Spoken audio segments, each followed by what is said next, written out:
So have you ever noticed that whenever someone wins a trip, maybe it's on a game show or through some kind of like a giveaway, they never announce, you have won a trip to Paris or Hawaii or Jamaica for one. And you're going to go and you're going to experience all that this city has to offer, all the food, all the sights, the amazing hotel rooms, all by yourself.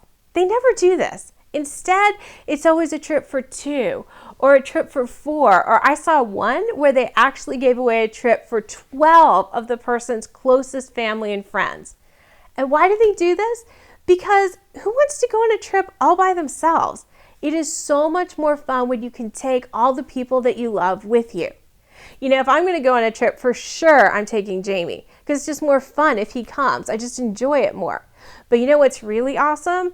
When we're going away for a few days and we get to go with a few of our friends. That is just the best times of our lives. I love those times. But here's the thing. This principle of life is better when you can take people with you doesn't just apply to vacations.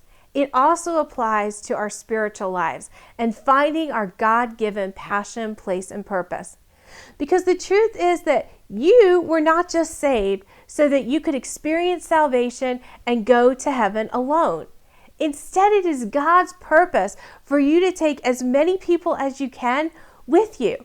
And yet I've seen so many Christians who are just, they're happy in their salvation, they're happy that they're forgiven of their sins, they're excited that they're going to heaven, and they are just hanging on for dear life until they can get there. But I gotta tell you, this is not God's will for your life. He has so much more for you. Instead, He wants you to be not just holding on for dear life, but instead trying to go out and bring as many people as you can with you along to heaven. He wants you sharing the gospel so that your family and your friends and the people in your community can be experiencing salvation and the promise of eternity too. And this doesn't just apply to making it to heaven or what happens in our eternal lives. It also has to do with the things that God has set us free from, the things that He has healed in our hearts, and the renovations He's made in our lives. The thing is that He didn't just change you and heal you and set you free so that you could experience an abundant life on earth. That's just a piece of the pie. Instead, He wants to use your testimony to go out and change other people's lives so that they can walk in freedom, they can walk in deliverance, they can walk in healing. The truth is that it is just wrong for us as Christians to settle for experiencing all of God's blessing in our lives.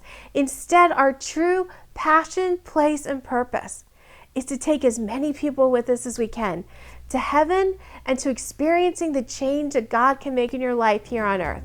It's our challenge and it is our true purpose in life to take as many people with us and never settle for less.